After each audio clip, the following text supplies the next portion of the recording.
इतिहास के पन्नों में सुनहरे अक्षरों से लिखी जाएगी तेरी कहानी। कैसे प्रभु को सौंप दी तूने पूरी अपनी जिंदगानी।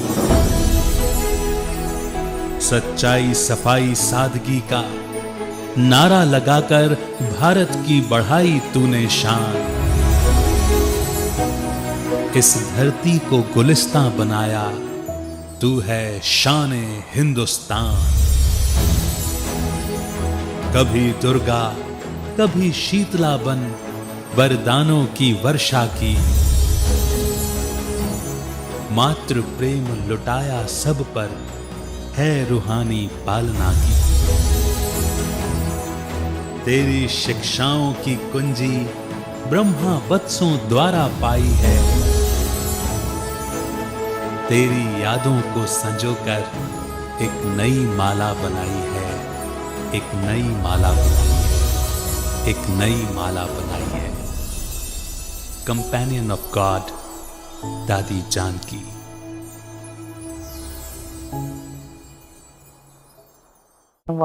जी, तो जैसे दादी प्रकाशमणि ने जब 2007 में अपना देह त्याग किया, शरीर छोड़ा, उसके बाद बाबा ने दादी जानकी जी को संस्था का मुख्य प्रशासिका के रूप में उनको निमित्त बनाया। तो उस समय दादी को लंदन छोड़ के भारत आना पड़ा। तो दादी का क्या संकल्प था? क्या दादी के लिए आसान था लंदन छोड़ के भारत आना? बहुत ही। मैं बताती हूँ, क्योंकि जब दीदी ने शरीर छोड़ा था, हाँ। तब ऐसे ही लग रहा था कि हम सभी को बस अभी तो दादी को भारत में जाना पड़ेगा, भारत में रहना पड़ेगा। हाँ। और लेकिन बड़ी दादी ने ही बोला, और दादी भी रेडी थी, ऐसे कोई वो नहीं था कि लंदन छोड़ के कैसे जाऊं, सब सेवा छोड़ के क्या, कभी भी नहीं। दादी के लिए कोई बात मुश्किल ही नहीं थी जी, क्योंकि शुरुआत से उनका नेचर ही ऐसा था। जैसे कि मैं थोड़ा पीछे जाती हूँ, हाँ। साकार बाबा के दिनों के में, हाँ। तो दादी सुनाया करती थी हमको कि कैसे बाबा एक स्थान से दूसरे स्थान पर भेजते थे, दूसरे से तीसरे स्थान ट्रांसफर्स होते थे। हाँ, लेकिन दादी सुनाया करती थी कि उसका कोई संकल्प, बस बाबा ने कहा तो हाँ जी, दो जोड़ी कपड़ा और चल पड़े। इसी रीति से ही दादी हमेशा चली है शुरुआत से। हाँ जी का पाठ, जो बाबा ने कहा हाँ जी। तो एक बार दादी ये भी सुनाया कि हमेशा मैं हाँ जी कहती थी। तो एक बारी बाबा ने कहा कि हुजूर कुछ हुक्म है? अच्छा, तो बाबा दादी को इस रीति से पूछे कि हुजूर कोई हुक्म है? जी, तो बहुत बड़ी बात है। तो इसलिए दादी को कभी डिफिकल्टी नहीं हुई। तो अभी भी जैसे बड़ी दादी ने शरीर छोड़ा, भारत आके सेटल होने पर कोई भी संकल्प नहीं, जैसे हाँ जी, जहाँ बाबा रखे वो स्थान को नहीं देखती थी जी। सेवा वो बाबा, उनके लिए ये दो चीज थी। रॉबर्ट मुलर जब आए थे यहाँ पर यूनिवर्सल पीस कॉन्फ्रेंस के लिए, तो वो एक्सपीरियंस हमारे साथ शेयर कीजिए कि दादी जी का उसमें क्या योगदान था उनको वहाँ यहाँ लेके आने का, और उनकी सेवा किस प्रकार से हुई।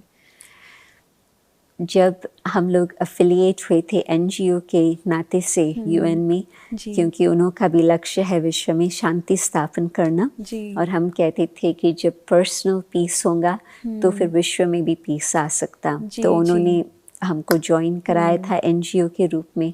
तो 81 में एक विशेष जो एनजीओ चीफ लिएजन ऑफिसर थी मिसेस सैली स्विंग शैली, वो आई थी आबू में। उसको बहुत ही अच्छा लगा, तो उसने जाकर के वहाँ पर बहुत ही प्रचार किया यूएन में कि ये लोग वास्तव में बहुत शांति का अनुभव कराते हैं, शांत रहते हैं आज़ाद। तो धरनी तैयार हो गई थी। तो जब दादी जी वहाँ गए थे यूएन में, तो असिस्टेंट सेक्रेटरी जनरल के रूप में रॉबर्ट मुलर सेवा करते थे। तो उन्हों को जो दादी बातें बताती थी बहुत ही गहरी लगती थी और बहुत अच्छी लगती थी, हर बात को अच्छी तरह से समझ रहा था। तो फिर उसने दादी का निमंत्रण स्वीकार किया। उस समय 83 में अपना फर्स्ट यूनिवर्सल पीस कॉन्फ्रेंस होने जा रहा था और वो था समय ओपनिंग अपना यूनिवर्सल पीस हॉल का, ओम शांति भवन का।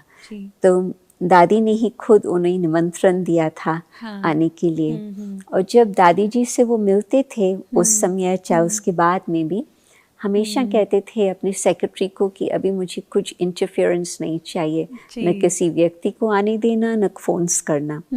तो वो थोड़ा आश्चर्य खाते थे। तो वो उनको कहता था कि देखो, दूसरे लोग जो मेरे पास आते हैं वो मेरे से कुछ लेने के लिए आते हैं, जब दादी आती है मुझे कुछ दे के जाती है, मेरे से कुछ लेती नहीं है। तो मुझे कुछ प्राप्ति होती है। तो वो अपना नोटबुक और पेन लेके बैठता था और बिल्कुल लिखता था जो बातें दादी सुनाती थी। तो उनको बहुत पसंद आता था। तो रॉबर्ट मुलर के आने से यहाँ पर बहुत ही पब्लिसिटी हो गई थी सारे भारत के अंदर, क्योंकि एक यूएन का हाई लेवल ऑफिशियल बिल्कुल खास आए इस संस्था के लिए। It was a big story. तो उस समय उनके आने से बहुत सेवाएं हुई, परंतु दादी निमित्त बनी उनको यहाँ बुलाने के लिए। जी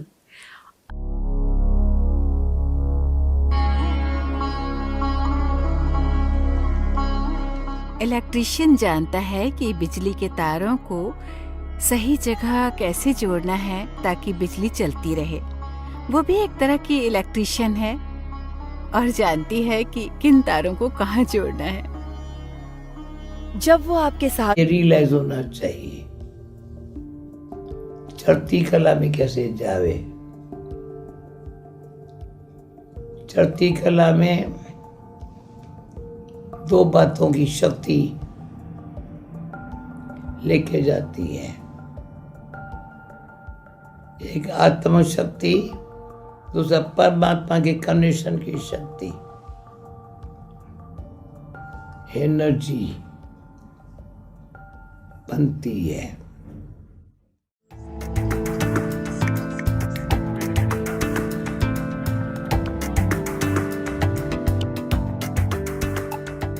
मुझे याद है 1974 से लेकर 1978 तक मैं और दादी टेनिसन रोड पर ही रहते थे और उस दौरान कई बार ऐसा होता था जब सिर्फ मैं और दादी ही वहाँ होते, कोई और नहीं होता, जो बड़ी दिलचस्प बात थी।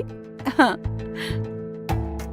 जब दादी जानकी 1974 में लंदन आई तो टेनिसन रोड के इसी घर में रहने लगी, जहां पहले से ही संस्थान के कई वरिष्ठ शिक्षक 1971 से ही रह रहे थे। मगर दादी के आने के बाद सब कुछ बदल गया। मैं जब भी वहाँ जाती हूँ पुरानी यादें ताज़ा हो जाती हैं कि कभी दादी भी वहाँ रहती थीं और वो घर हमारे लिए बड़ा ही पवित्र और ख़ास है। हाँ, हम सब के लिए वो घर बड़ा ही ख़ास है। Welcome brothers. इस कमरे में आपको कमाल की वाइब्रेशंस मिलेंगी। मैं और दादी कभी इसी कमरे में रहते थे। रात में हम यहाँ सोते थे और दिन में क्लासेस लेने जाते थे और सुबह होते ही निकल जाते, लेकिन उसके पहले यहीं पर ध्यान भी लगाते थे। तब दुनिया बिल्कुल अलग थी। हमें पता नहीं था आतंकवाद के बारे में, हमें नहीं पता था कि ये सुसाइड बॉम्ब क्या है। वो दुनिया बिल्कुल अलग थी। वही वो समय था जब हमने ध्यान लगाना शुरू किया था और लोग तब गमलों के बारे में सोचते थे। आपने कभी सुना है इस बारे में? डाइनिंग टेबल वहीं थी और खाना यहाँ पकता था। मैं उन उपदेशों के बारे में जानती थी जो हमें बताए जाते थे, लेकिन मेरे पास ऐसी कोई मिसाल नहीं थी कि मैं लोगों को बता सकूं कि यही सच्चाई है।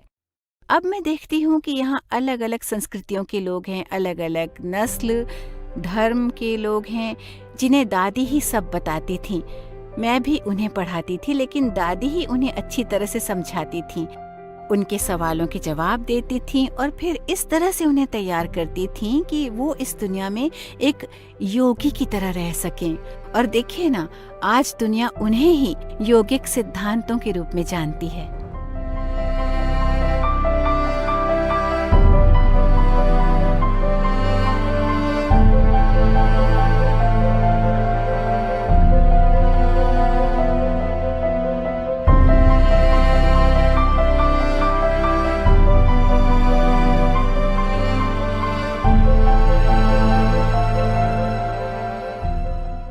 हमारी सभी दादियाँ बड़ी ही कमाल की योगी हैं, लेकिन दादी जानकी ही वो शख्सियत थीं जो यहाँ इसकी स्थापना कर सकती थीं। इस काम के लिए वो बिल्कुल सही चुनाव थी, क्योंकि उन्हें आध्यात्म की बड़ी गहरी समझ थी और वो उसे जिस तरह से दूसरों को समझाती थीं, उन्हें ये बताती थीं कि किस तरह से वो उन बातों को अपने जीवन में उतार सकते हैं। वो बड़ी बात थी, क्योंकि वो बड़ी सीधी सरल भाषा में लोगों को सब समझा देती थीं।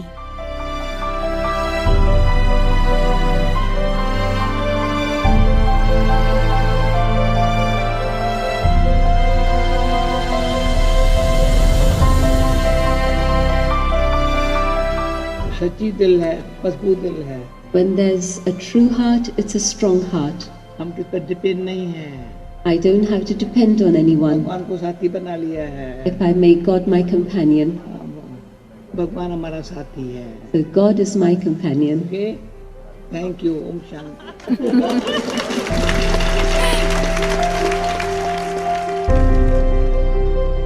बहुत से लोग मानते हैं कि वो बड़ी ही गंभीर महिला हैं, और हाँ, कई मायनों में ये सोच सही भी है, मगर वो यहाँ 40 सालों से हैं और बड़े दिल वाली हैं।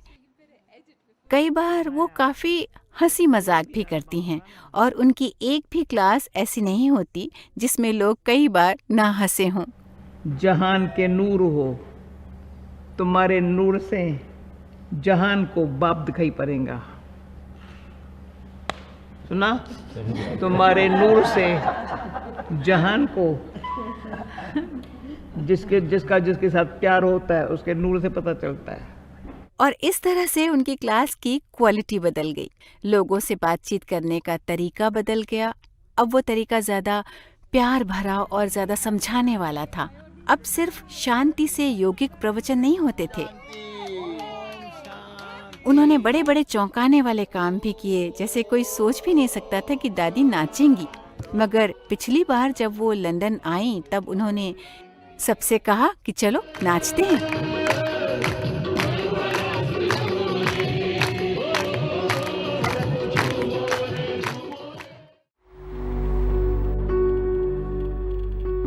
टेनिसन रोड के एक छोटे से घर से दादी जानकी ने ब्रह्मा कुमारीज को एक बहुत बड़ा अंतर्राष्ट्रीय संस्थान बना दिया, और लंदन का मुख्य केंद्र भारत के बाहर विदेशों में मौजूद इसकी शाखाओं का मुख्यालय बन गया।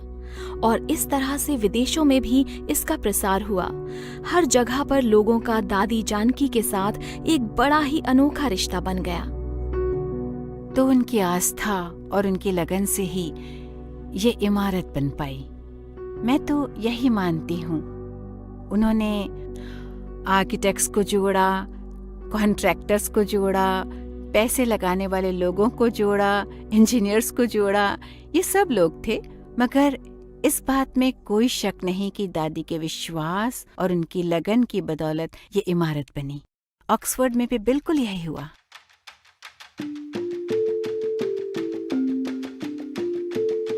दादी जानकी की प्रेरणा से ही ब्रह्मा कुमारीज ने 1993 में ऑक्सफोर्ड में एक बड़ी अनोखी जायदाद खरीदी, जो बाद में रिट्रीट सेंटर बन गया।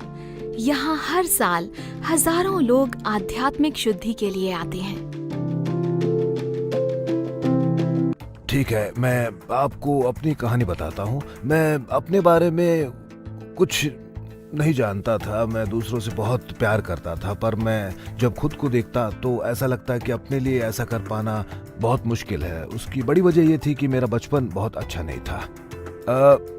दादी ने उसे पलटने की कोशिश की, और वो ऐसा कर सकती थी क्योंकि उनके अंदर इतनी शक्ति थी, और मैं आपको ये जो बात बता रहा हूँ ये बात है 1993 की। मैं यहाँ 10 साल से लगातार आ रहा था। यहाँ दादी हर टूर के बाद वापस आने पर सबको एक मिठाई देती थी जो मुझे बहुत पसंद थी, क्योंकि उसमें प्यार भरा हुआ होता था। उसे प्यार से बनाया जाता था और बड़े प्यार से दिया जाता था। किसी को मिठाई देते वक्त उसे वो दृष्टि भी देती थी जिसका मतलब था अपनी आंखों में प्यार समेटना। वो हर बार लोगों से बात करने के बाद करीब 50 से 100 लोगों को दृष्टि देती थी। मैं भी यहाँ कई सालों से आ रहा था। उस रोज भी मैं उनके सामने घुटनों पर बैठ के उनकी आंखों में देखा। उन्होंने कहा मुझसे बाद में मिलना।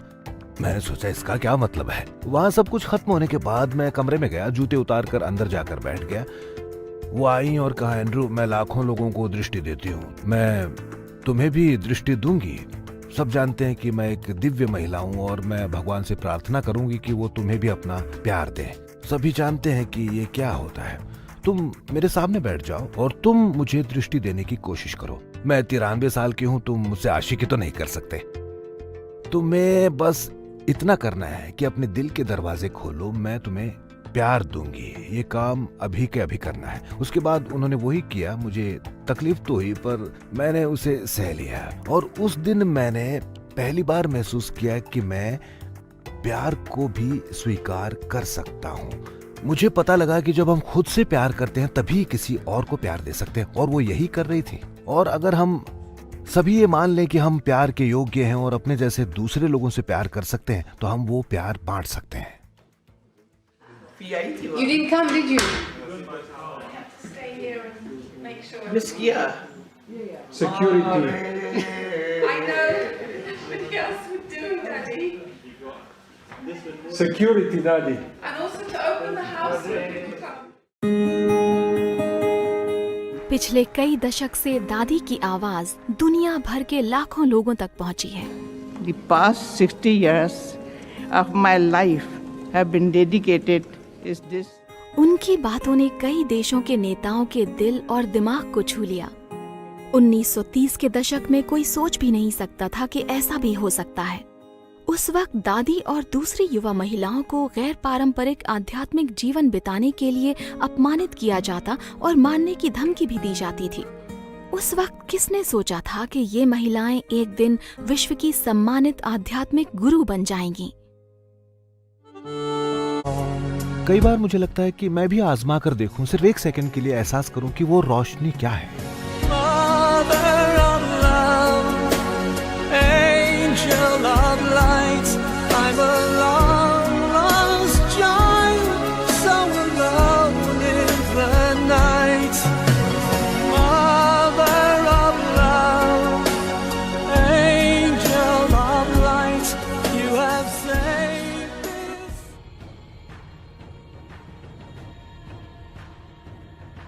We may have come from many different countries and cultures. Within our hearts, I think we hold the same vision of a better world, of greater security, peace, justice, understanding and respect for all people. Once we have seen in the eye of our mind that such a world can and should exist. Once we have seen in the eye of our mind, make it happen.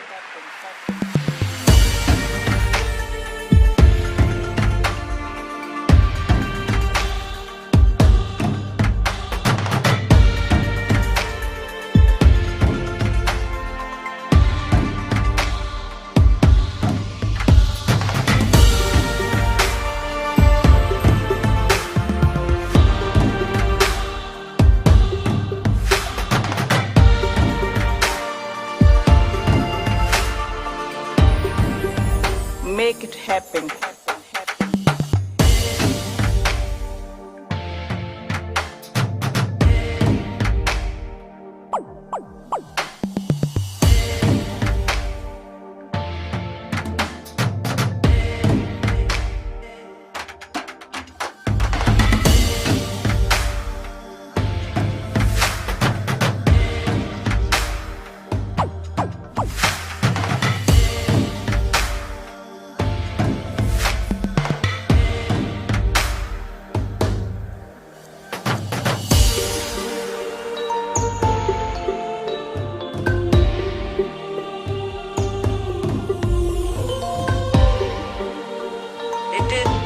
deep in our hearts there builds a lovely home.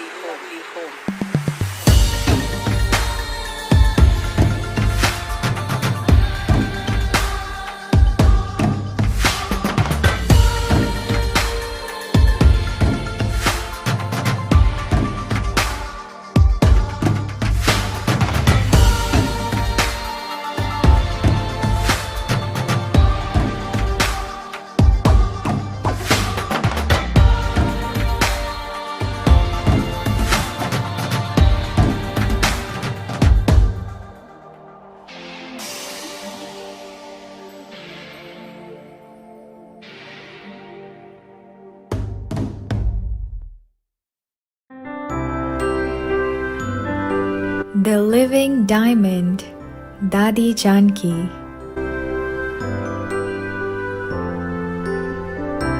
The one who is constantly merged into God's heart.